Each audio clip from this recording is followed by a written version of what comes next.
رمضان سلام مرحب شعب المسلمين رحب منتظرين بنترحب. asalaamu calaykum waraxmatullaahi wabarakaatu. daawadayaal magacaygu waa rashiid maxamed xuseen. kusoo dhowaada qaybtii labaad ee fadliga bisha ramadaan.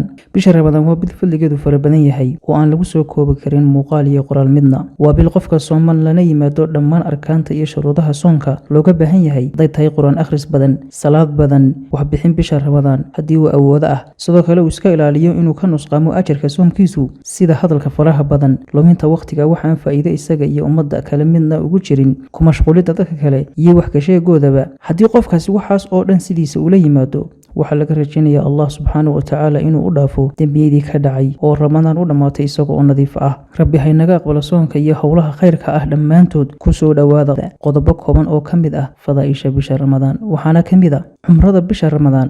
waxa ay la mid tahay xajka, micnaha waa isku ajar, balse kama gudayso faralkii xajka ee laga doonayey. fadliga bisha ramadaan waxaa ka mid a oo qodobka labaad inay noqotay arkaanta islaamka mid ka mid a, kaasoo qofka laga waayo aanay dhammaystirnayn islaamnimadiisu haddii shuruudaha soomka laga helo.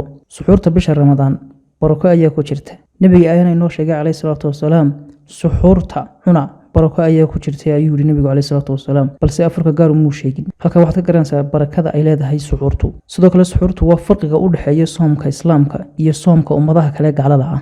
marka aynu iska ilaalino ama qofku ha iska ilaaliyo inuu ka seexdo isagoo oo aan suxuuran, si aanu soomku ula mid noqon soomka ummadaha kale. qodobka afraad, fadliga waxaa ka mid ah bisha ramadaan, haddii aad qof sooman afursiiso waxaad ka helaysaa ajarka qofka sooman iyo kii aad soomaneed labadaba. haddii aad ka badisana kaba sii wanaagsan.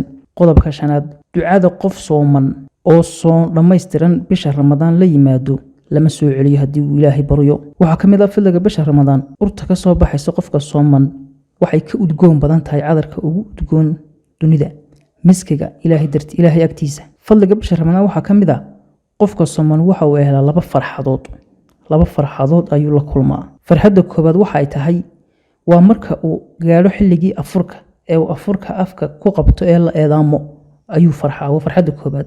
marka labaad waxa uu farxaa markuu ilaahay la kulmo ee uu arkay in soomkiisa iyo ajarkiisa laga aqbalay.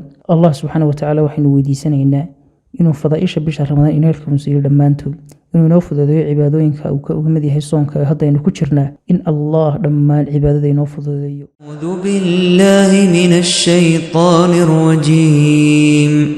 بسم الله الرحمن الرحيم.